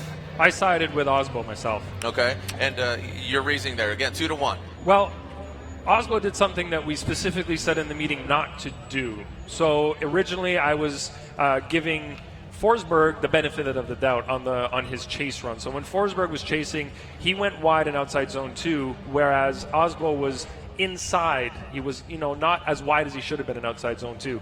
This is an area that the drivers brought up a lot in the drivers meeting. They were very concerned that if the lead driver wasn't out wide there, he was going to be able to go a lot faster. So that was definitely a detriment to Osbo's great lead run. That was one mistake that he made. Now, Forsberg, unfortunately, on his lead run, he did go wide in outside zone 2, but he had a huge straighten here coming over the inside clip 3, and that was one of the major things that I saw as an error. He did not go as high in outside zone 1 either as Osbo did, and he also left outside zone 2 early. So Forsberg had his share of mistakes that I felt were greater in the lead position, so I gave Osbo the win there. And despite that little hiccup from Forsberg being behind because he was on the wider line on outside zone 2, I felt that Osbo still had better proximity up until that point. So notwithstanding that error that Osbo made there, I think that Osbo did better in both lead and chase position. All right, thank you for elaboration there from Ryan Lontaine. So it's 2-1. Osbo gets the victory. Next up, we are seeing Juha Rintanen and Jonathan Castro. Juha Rintanen getting into it with Vaughn Gittin Jr. in practice. Vaughn got his car back together, and Vaughn got the victory against Deep Carnage Carney. But right now, it's Juha and Jonathan Castro. Juha Rintanen, so a big gap here already. Whoa, the big Finnish driver flicking it into that outside zone. And Castro really kind of scrambling to get that proximity and just gain some ground here. Very interesting from the jump.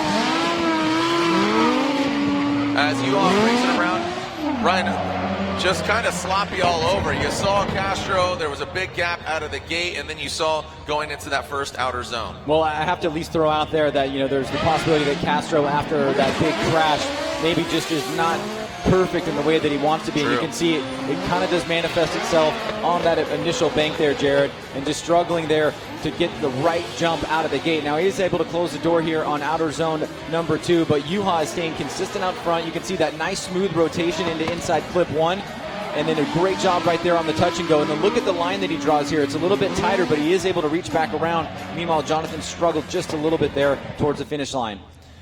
Yeah, I mentioned Juha Rintanen's incident, but I failed to mention Castro and Denofa. So both these guys got into a tussle with a Mustang earlier in practice. So, yeah, most definitely. And Juha Rintanen, Nexen Tires, Pure Performance Motorsport, S15. Now Castro, Jodot, Metal Dom, Nexen Tires, Toyota Racing, Toyota GT86.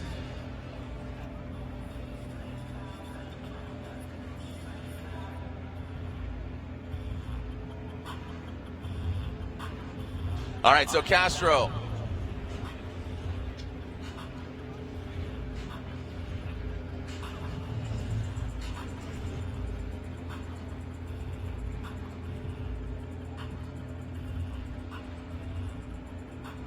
All right, so here we are. We're ready to send them. Castro and Juha.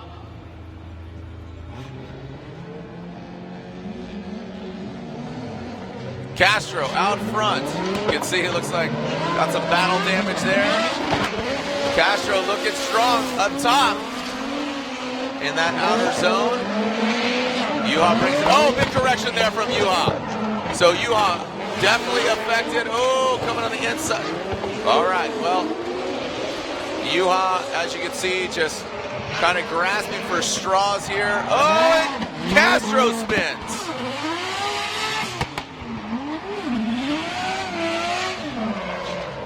Sage, again, it bears repeating. Both these guys got into it with both Mustangs, especially 2 of the 3. Yeah, this is going to be really interesting here because there's a possibility that there are double incompletes on this run.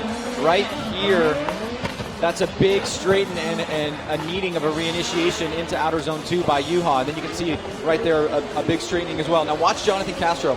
He's going to come off the outer zone early and go really deep into the touch and go area. Spin out, and Juha has to go by. So if Juha has a incomplete here, and Castro clearly has an incomplete there, we go back to the first run, and let's bring in Ryan for a little analysis. You're absolutely right, Ryan. 2 incompletes from both Rintanen and Castro. They were unrelated because Rintanen zeroed out or incompleted on his own behind Castro, which means Castro still needs to finish his run, and he did not. So they both independently incompleted, and that leaves us with the first run to judge. And in that first run, we know that Castro was pretty sloppy, had a couple of mistakes that he made there. So, Rintanen did pretty well in the lead position. He was high and outside zone 1, did a pretty good run.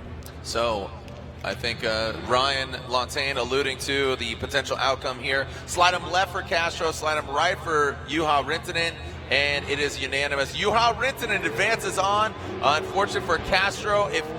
I got to think, if he would have just finished that run, he was 1 clip away. He just needed to get out of that touch and go, get into the clip, and he would have had the victory. But unfortunately, that's not the way the cookie crumbled. So unfortunately for Castro, he is out. But Juha Rintanen advances on. Juha Rintanen advances on.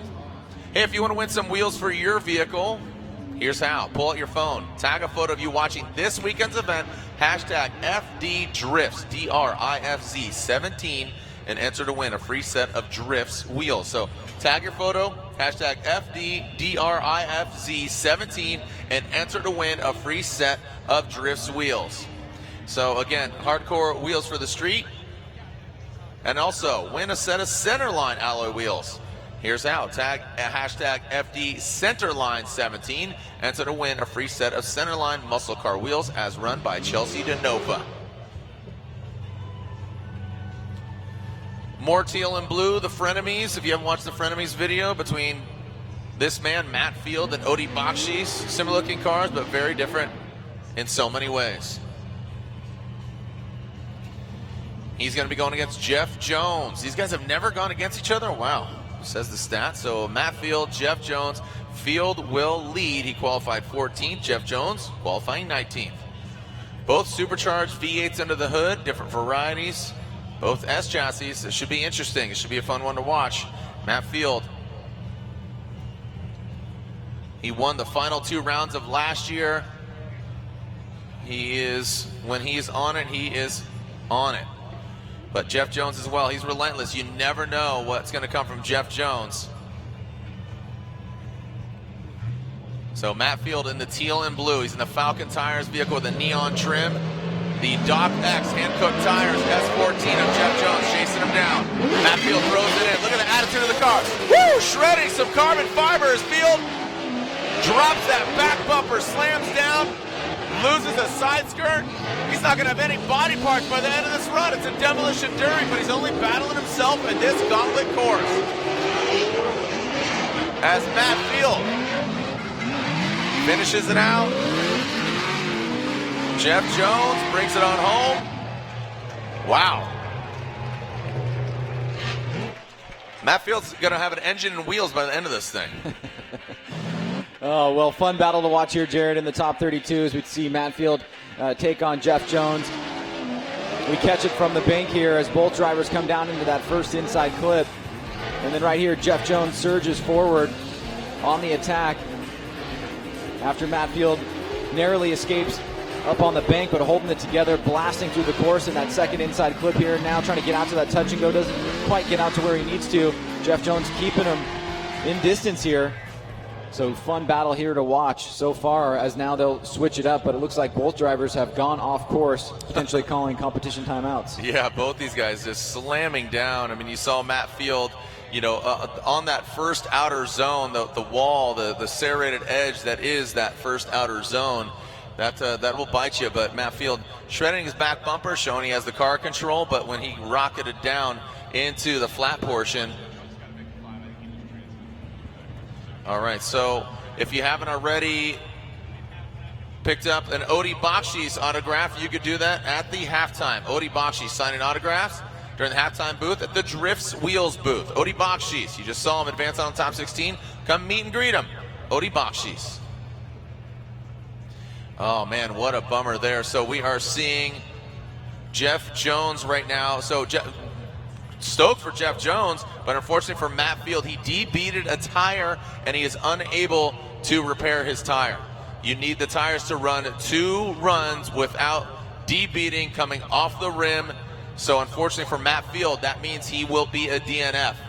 So handing the victory to Jeff Jones. This will be a bye run for Jeff Jones. And unfortunately for Matt Field, tires debeated. We can't allow the drivers to reseat their tires. So that means Jeff Jones will have his bye run here and advance on to the top 16. Yeah, it's a bummer, but it is the rules. We need your tires to be on the rims through 2 entire runs. So we have 2 more battles left after this bye run of Jeff Jones. And here comes Jeff Jones, the Doc Hankook Tires S14.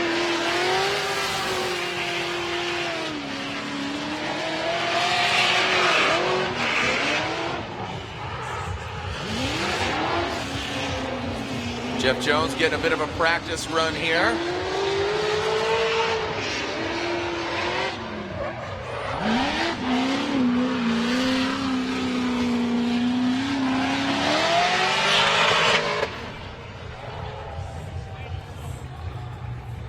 All right, so. No, I'm not on Iris.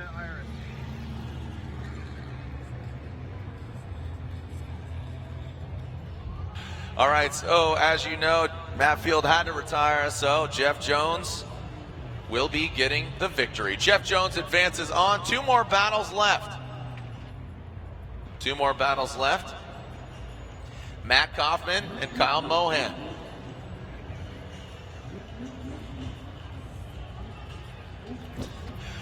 All right, if you haven't picked up your Formula Drift Takata wallet, pick it up. Find yours at Takata Racing Now. The signature green harnesses teamed up with Formula Drift to create Formula Drift Takata wallets. Pick yours up at takataracing.com.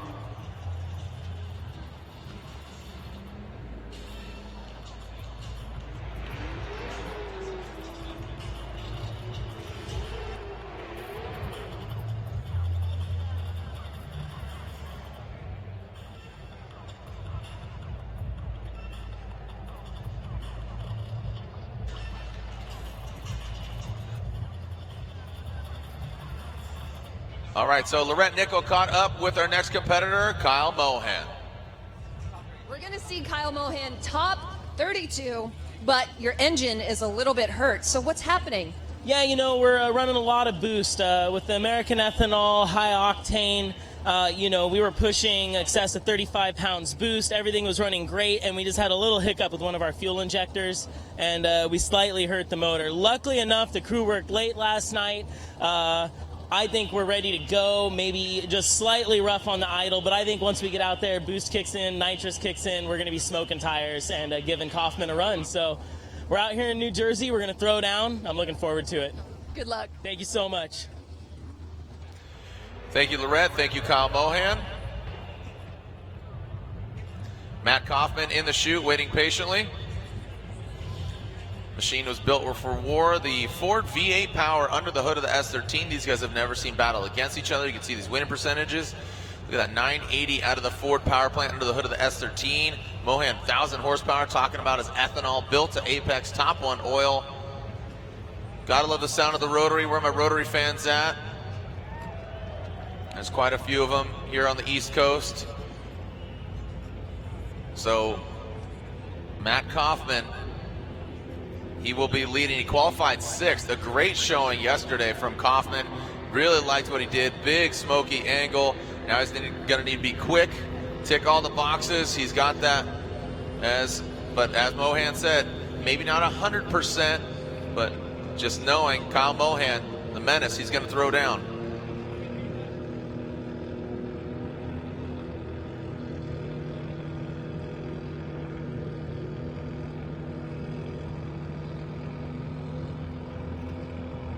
All right, so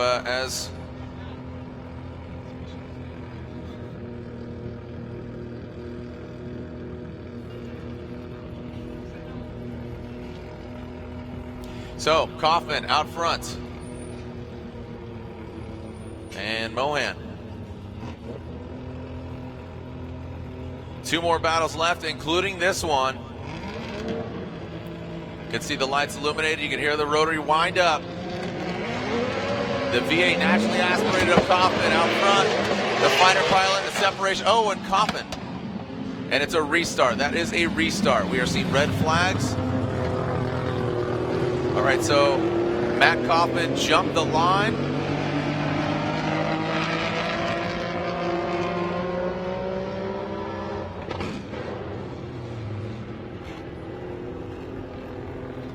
All right, so again. All right, there's the Formula Drift app. Download the app now for all your updates. Right now we got a restart. So Kaufman back up to the start line. Mohan there as well.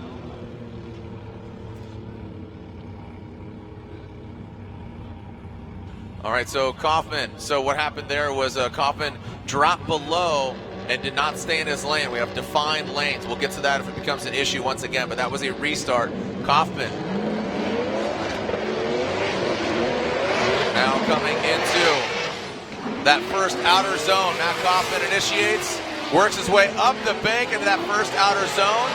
Kyle Mohan coming down the bank, nice job. Now we're to the flat portion of the track, that second outer zone. Kaufman, look at that, steam engine coming through that second outer zone. Mohan in the drop top, beautiful day for a convertible. Not getting out to the touch and go, slowly working his way around that final front clip. Goes Kaufman and Mohan.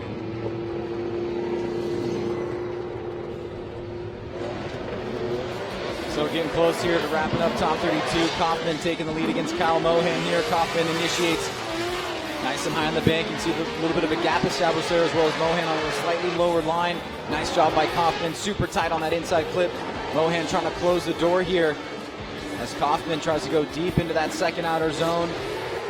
And now coming into this second inside clip. Great job there. You can see nice arc and smooth transition from that second inside clip to the touch and go. Great lead run right there by Matt Kaufman as Kyle Mohan wraps up that final corner. Mohan will now be out front. Matt Kaufman will be chasing him down. Remember, we have the halftime break after this. You get to meet and greet some of your favorite drivers, walk through the pits, visit some of the sponsors and displays, check out the cars up close and personal. Here we go. Who's advancing on top 16? Kyle Mohan, Matt Kaufman. Mohan pulling away. Next tires, get lit up. See a little flame shooting out the back there of the MX-5 of Kyle Mohan. Now coming down past that first Black Magic Intense tire wet. Oh, and Mohan, you see him working the wheel, bringing it on back. Staying all the way out to that second outer zone is Mohan. Mohan trying to work it in to that touch and go area, but Kaufman keeps his composure.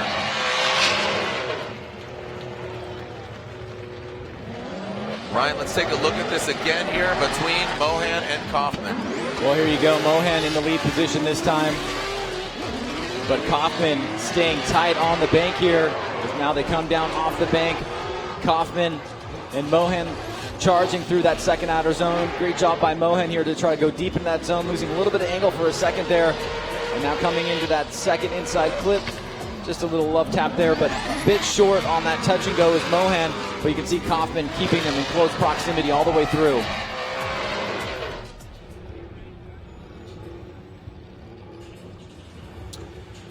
And slide him left for Mohan, right for Kaufman. One more battle left to go, and there it is. Matt Kaufman, the Nexen Tires, Ford Power Plant, Thunderbolt Fuel, S13 advances on from Medford, Oregon.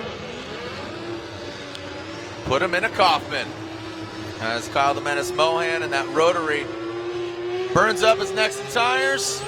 And that will be a wrap for, unfortunately, for Kyle Mohan. Our final battle is here. Alec Honordell and Robin Ishida. All right, well, our very own Lorette Nickel caught up with the 2015 FD champion, the Norwegian Hammer, Fredrik Aasbo.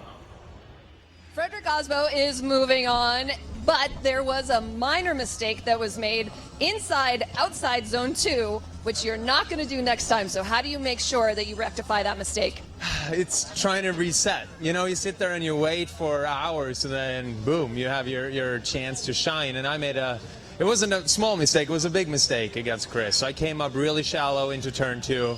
And it looks like I'm trying to race, but what happened is I did my transition a little too early, trying to have a snap, slowed down way quicker than I was anticipating, and he had a little bump on me right there, but he chased close through that turn, and luckily for us, we didn't have other major mistakes throughout the 2 runs, whereas Chris had a half spin at the end. So I think overall it wasn't the prettiest battle the 2 of us have had, but we move on and we'll take it, and just going to try and clean it up for the next one.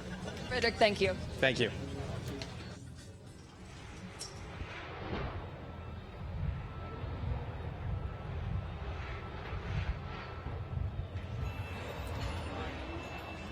All right, so we are finding out that Alec Honadel, who is to do battle against Robin Ishida, has just called a competition timeout. So Alec Honadel, who's already in the chute, is saying let's call a competition timeout, but now's a good time to download the Formula Drift app. If you haven't already, download the app.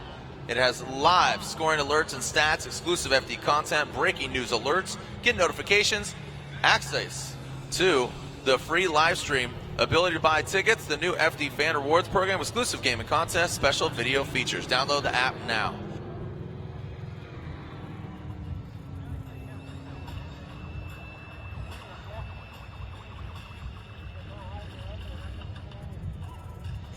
All right, when we come back, we'll see our final battle of the top 32, Honadel and Nishida.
Back as Alec Honordale. Welcome back as Alec Honordale calls his competition timeout in the final battle against Bushido Blade Robbie Nishida. Laurent Nickel caught up earlier today with the driver we're going to be seeing in the top 16 for the second time ever. That's Little Tex, Nate Hamilton, car number 144. Well, Nate Hamilton just jumping out of his car takes the one more time battle with Pat Gooden. And Nate, the judges had said that you just had to correct some small mistakes, and you were able to do that. How? Yeah, definitely just being focused. You know what I mean? I want to come out here and do great. And I know Pat's a great guy, so driving with him is always fun. And yeah, I just had to clean up some mistakes on my end, and we were good to go. And where is your confidence at right now? I'm starting to build it. I think we definitely have a lot of room to grow. I think I'm finding myself at home here in Pro 1, so I feel pretty confident. I'm trying to get into the top 8. That's my new goal. Best of luck. Thank you so much. That's what's up. Right on. All right, so when we come back, as again, getting some updates here from Laurent Nickel on via text. She says Alec thinks something is wrong with the steering, so we'll see. But minute 30 left, but he's pulling out, so he's ready to battle when we come back. Alec Honordale, Rob Nishida warming up the tires. We'll see them here at the Advanced Auto Parts Gauntlet, Round 4 of the Formula Drift Pro Championship. The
Welcome back. Seeing Robbie Bushido Blade Nishida dropping in. Alec Honordale, the Urban Air Hoonigan. Next entire S14 from Flowrider. The Diddy, all white suit. He says he's having a problem with the steering. We'll see if he can get it together. Man, that kid just had some bad luck. I saw him up here spotting in the tower, and looked like he was just chilling. So right now it's Robbie Nishida. He's going to be chasing him down. Alec Honordale in the lead position. Again, Urban Air, fix your fuel. The Hoonigan, Robbie Nishida, a veteran. If you can remember, Ryan, if you can remember years ago, the open face helmet, the Sil Camino. He has, like, do you remember that? Yeah? You shaking your head? Yeah? All right, cool. All right, so Ryan just dealing with a bevy of things going on up here. So Alec Honordale will lead. It looks like we have a clear course. Our final battle at top 32. Remember, we have a short break. We're back here at 5 o'clock. 5 o'clock local time for our national anthem opening ceremonies and top 16 driver introduction. So Alec Honordale will lead. And away they go. Send it. Honordale crawling. And something might be afoot. Yeah.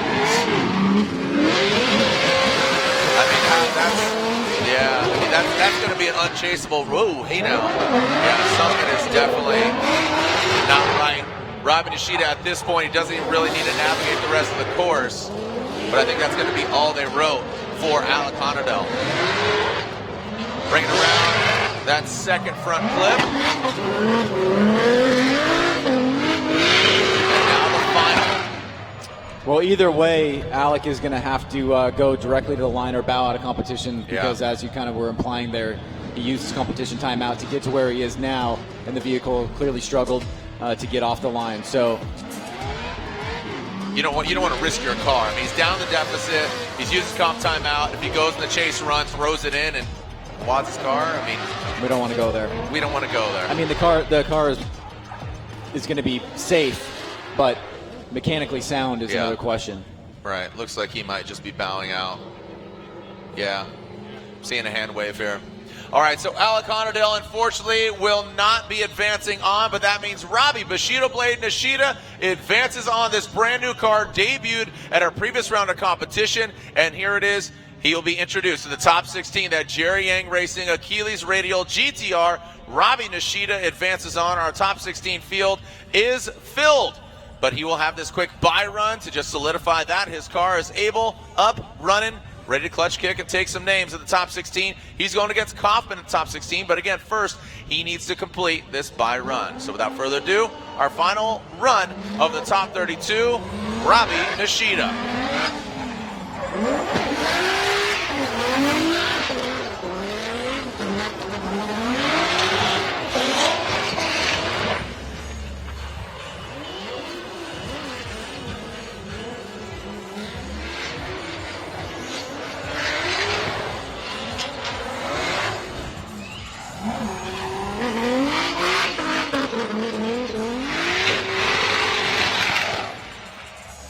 And that is it, ladies and gentlemen, for the top 32. But now is your time to cruise the paddock. It's local time, 3:30, 5 o'clock. We'll be back here live at the Advanced Auto Parts Gauntlet Round 4, the Black Magic Formula Drift Pro Championship, presented by Blackview Dash Cameras. Thank you to Ryan Lantain, Brian Egger, and Andy Yen, our 3 judges. Ryan Sage, Lorette Nickel down in the pits. I'm Jared Dienda. We'll see you back here 5 p.m. for top 16 driver introductions when we come back again. So at 5 o'clock, send it.